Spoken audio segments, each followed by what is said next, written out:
Thank you for having me. The price of gold broke its almost 9-year record in August as it got close to 2,100 US dollars per ounce. Since then, it has been in a consolidation pattern in the sort of 1,900 to 1,950 dollars per ounce range, with many commentators believing that this is just the calm before the storm, before the gold price continues to move higher. The macroeconomic fundamentals for gold remain strong. The combination of low interest rate environment and even negative yields, coupled with increasing US indebtedness, with the US Federal Reserve on course to have some $11 trillion of debt by the end of the year. The US Federal Reserve is holding interest rates at historically low levels of a range of 0 to 0.25%, with no indications that these are going to raise in the near to medium term, or at least while inflation remains under 2%. This creates a very positive environment for the gold price going forward. And all of this, of course, is exacerbated by the economic impacts of the COVID-19 pandemic this year, which have severely impacted many sectors and the government take of countries around the world, leaving many to deploy large-scale stimulus packages to keep things afloat.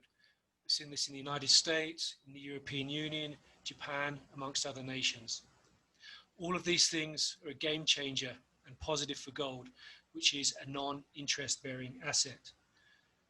And at the current time, about a month away from the US presidential election, we've seen uncertainty or volatility in the gold price while the market waits to see what happens, to see which candidate the United States returns as its next president. Both candidates are talking about additional economic stimulus packages to help the US economy through the COVID-19 pandemic crisis. But until there's a final result and greater clarity on which candidate will be taking office in the White House and which stimulus package they'll be looking to implement, gold remains, or has remained so far, in this range of $1,900 to $1,950 per ounce. Gold equities benefit, of course, from the positive price environment of physical gold, but they also provide leverage over and above that. Gold is immutable and its value is entirely dependent on the gold price alone, whereas gold equities provide the value of the gold currently in the ground or being produced, plus also the value of any increases in in-situ resources or production of the specific company. So the gold equities can benefit from a multiplier effect. And of course, successful exploration companies can be acquired by larger producers, adding the potential for additional multiples. Gold stocks also provide or can provide a yield in the form of dividends.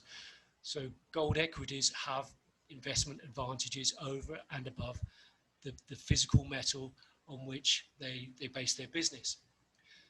Aside from the fundamentals, the gold sector has also become more investable in recent years as companies have exercised capital discipline with a focus on strengthening their balance sheets, paying down debt, reducing costs, improving margins and improving cash flow, while resisting the urge to open the checkbook for high premium acquisitions. Some of the key M&A deals that have happened have been zero premium mergers of equals, for example, where value is created by the combination of assets and synergies, unlocking additional value going forward rather than receiving a premium share price per se. The growing effort that companies are putting into their CSR initiatives is now broadened into ESG initiatives, economic, social and governance, with the ultimate aim to provide greater transparency about the qualitative and quantitative information about how companies achieve the results they do. This will only increase as the financial sector becomes more demanding to have access to this information, to be able to compare companies and different investments on these types of criteria. For example, carbon dioxide curves, that is the amount of carbon dioxide equivalent that mines or companies emit, will become as common a reference point and comparative tool as cost curves are today, enabling industry investors and players to deploy the capital to the best performers, whilst also encouraging poor performers to improve their performance with a sort of carrot and stick approach. The drivers for change include both host countries wanting mines in their territories to perform better and investors ratcheting up the bar on ESG performance they expect and increasingly demand. Capital will flow to the best performers. Companies operating in developed world or tier 1 jurisdictions such as Finland are likely to benefit from this. Yes, operating in a jurisdiction, tier 1 jurisdiction in a developed country places increased demands on a business. The bar will be higher, but by meeting them, a company faces higher potential rewards and attractiveness to investors and investor recognition. To illustrate some of the benefits a gold exploration and development company can avail themselves, let's take a closer look at Finland. Why Finland? Finland is a jurisdiction that does not immediately strike many people as a prospective gold country, in large part because its gold story is relatively recent. It has become a quietly emerging gold production and exploration jurisdiction because of the many advantages it provides. Starting at the beginning is the fact that Finland hosts geology that is very prospective and similar to other greenstone belts around the world, such as Canada's famous Abitibi greenstone belt. So it has the rice rocks to host large gold deposits. It also hosts these with a similar scale or size potential, which is why the leading gold producers are interested in obtaining assets there. Leading gold producers want projects with district potential, which provides them with the ability to develop assets which may be in production for decades. With mining in Finland state-controlled until 1995, the amount of exploration that has taken place is relatively low compared to other tier 1 jurisdictions such as Canada, the United States, and Australia. Likewise, though, as a developed country, Finland also provides miners and explorers with a safe jurisdiction, with a certain legal environment, and access to excellent infrastructure, including affordable grid power. These are all things that miners do not have to directly invest in themselves when they're building a mine, potentially saving tens of millions, if not hundreds of millions of dollars on project capex.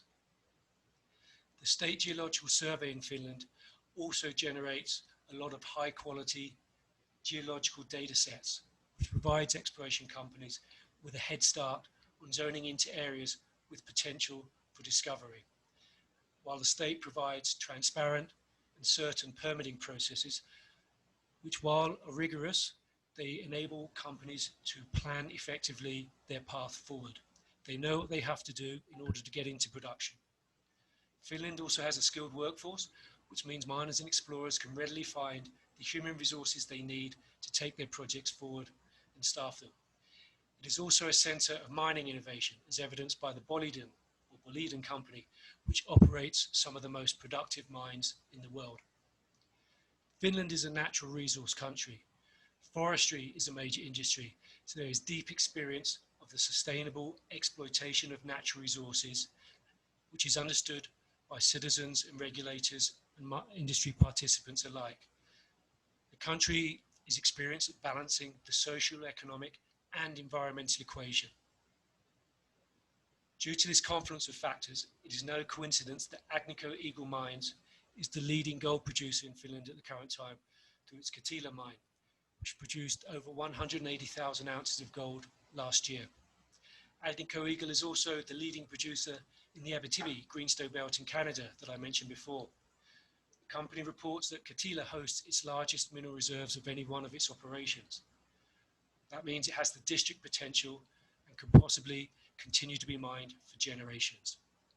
In addition to Agnico Eagle, Finland has attracted other senior gold producers in the shape of B2Gold, Kinross Gold, and Newmont. So it is fair to say that the Finland gold story has a long way to run yet. Thank you.